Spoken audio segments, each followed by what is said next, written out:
Salam sejahtera Malaysia, denyut nadi suara rakyat bergema di channel ini. Jangan lupa tekan butang subscribe, like dan share. Malaysia kita punya, cintai Malaysiaku, kita jaga kita.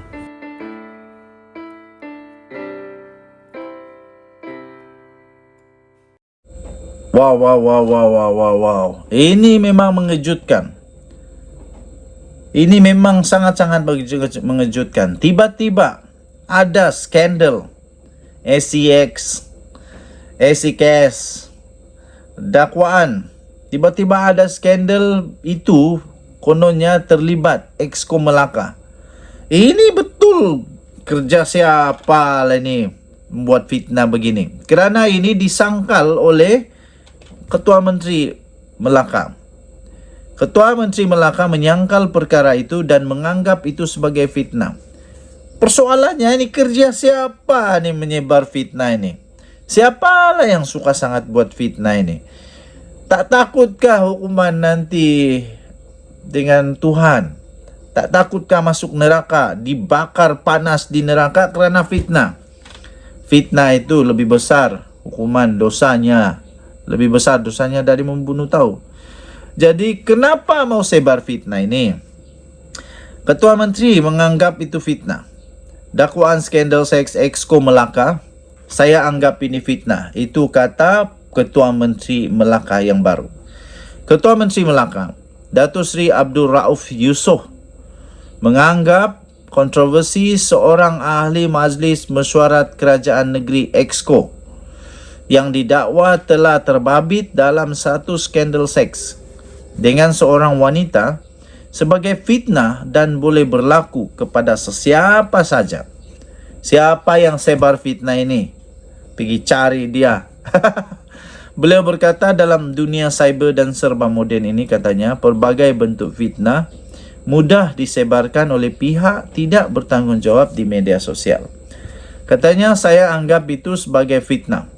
Walaupun saya tak nak menafikan benda itu betul atau tidak. Sebab pengalaman ni ramai sudah dapat tahu dan rasanya sama saja.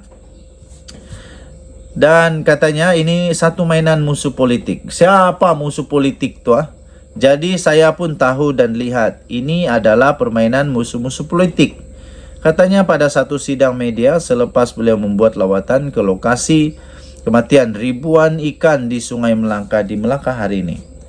Abdul Rauf yang juga adalah pengerusi Badan Perhubungan UMNO Negeri berkata, demikian sebagai mengulas dakwaan bahawa seorang exco negeri itu kononnya terbabit dengan skandal seks dengan seorang wanita seperti mana tular di Facebook sejak semalam. Menurutnya, beliau tahu asal-usul kontroversi berkenaan selepas melihat dan meneliti perkara yang ditularkan itu, namun enggan mengulas lanjut mengenai perkara berkenaan. Beliau turut menyerahkan kepada anggota Exco terbabit sama ada mau membuat laporan polis atau untuk membuat tindakan yang difikirkan wajar. Tuan-tuan dan puan-puan yang dihormati sekalian, bila ada nak kalah buat fitnah. Lepas tu minta maaf, kena saman, buat lagi. Minta maaf, kena saman, buat lagi. Siapalah yang suka memfitnah sangat ini? Harap-harap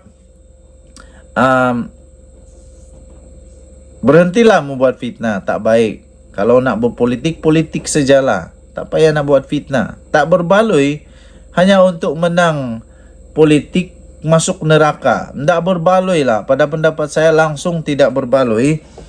Langsung tidak berbaloi kalau hanya untuk semata-mata untuk menang politik masuk neraka. Aduh, tidak berbaloi langsung.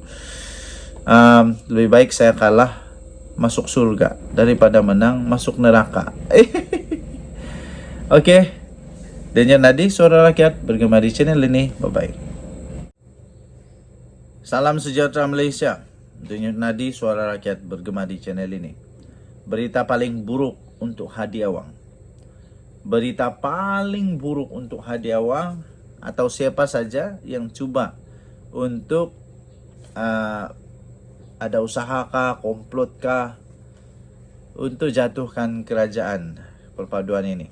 Dulu Hadi Awang ada buat kenyataan tentang tumbang menumbang berkaitan dengan mungkin tumbangnya kerajaan perpaduan ini. Tapi nampaknya tak akan terjadi. Kerana Timbalan Perdana Menteri daripada Sarawak mengakui bahawa GPS tetap teguh sokong kerajaan perpaduan. Itu kata Timbalan Perdana Menteri dari Sarawak. Dan Sarawak memang tak boleh terima PAS. Itu pastilah. Itu pasti. Salah satu sebab kenapa PAS susah untuk membentuk kerajaan ialah kerana orang Sarawak tak boleh terima dengan Perikatan Nasional. Itu simple. Okey. Jadi satu lagi sekutu pentadbiran Perdana Menteri Datuk Seri Anwar Ibrahim telah tampil menyangkal dakwaan cubaan kononnya untuk menjatuhkan kerajaan perpaduan.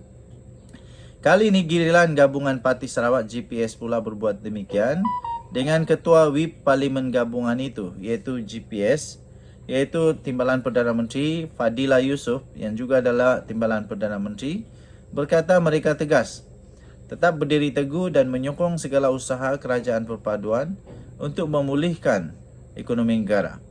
Ini kerana Premier Sarawak sekarang, Abang Johari Openg sendiri beberapa kali menekankan bahawa apa yang kita mahukan ialah kerajaan yang stabil, kukuh, yang akan meletakkan semula Malaysia ke landasan yang betul.